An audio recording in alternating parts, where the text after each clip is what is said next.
Well, it's always a great pleasure for me to speak about Colegio San Andres, whether it's about the teachers or the pupils or the ex-alumnos, whatever. But it's also fantastic to be able to speak about the personal de servicio, about folks like Trinidad and Julio and Alejandro and Apolinario and Pedro, and there were others in the past. But my memory of Trinidad, to begin with, when he first came in, must have been in the very early 70s. I was a superintendent of primary, and in those days primary was upstairs, but Trini wasn't often upstairs, so I didn't see him in those years quite as much as I did elsewhere. But I did get to know him, always friendly, always willing to help, always with a smile, and I felt that it was great for Colegio San Andres to have men like that. They weren't teachers, they weren't the administrative staff, but they were part of the family, and that was really fantastic. But when I got to know him much better was when I came back to Colegio San Andres after a gap of about 11 and a half years. I came back in the year 1988, and I was then Superintendente del Colegio for 4 years, and so I had a lot of contact with the personal de servicio.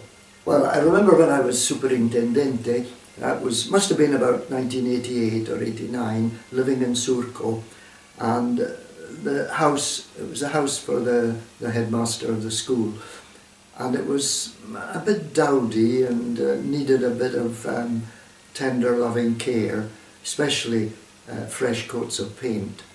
And it was a time of great financial stresses in the school. So I had a word with Alejandro and Trini, and they said, delighted to help. And so the two of them, and I think Julio, they came out, and I think it was several Saturdays, we made an arrangement together, and they did a fantastic job. And I think they enjoyed the breaks for coffee and biscuits that my wife prepared, and a meal together. And it showed that, someone like Trinidad, and not only Trini, but he, of course, the longest standing one, they were much more than employees of the school. They were friends, and they were part of the Familia San Andresina. And I remember, as you all know, those years, 88 to 92, 93, were very, very difficult years. The terrorism and the hyperinflation, and it was so difficult to be able to get the income from the fees that would give teachers and others a decent wage. And I knew that some of the folk were struggling, including the personal de servicio. And we were chatting one time. We sometimes had them once or twice in the Campo Sinclair, and we had a special meal with them, and enjoyed that greatly. And I remember chatting with Trinidad and Alejandro, and I was just going on my way to Scotland. I'd been there, and the agreement was I would go every year to visit our aged mothers. But I had been there, and an aunt of mine, who was in her 80s, was a tremendous knitter, and she used to buy wool at her own expense, and she would knit chompitas mainly for girls, and then give them away, perhaps to hospitals or to families that needed them. And I was telling Alejandro and Trinidad this, and chatting about their family, and I realised, well, they've got daughters and they're going through a hard time. So when I came back, I brought, must have been about 20 of these very well knitted, good quality wool, And I called Trinidad and Alejandro, and there were one or two others who had daughters. And it was wonderful. And they wrote a letter of special thanks to my Auntie Peggy, which I translated and took back. And so for the next 3 years, I was the carrier of a stock of very, very well done jumpers and sweaters. Pity there weren't any for boys, but they were for the daughters.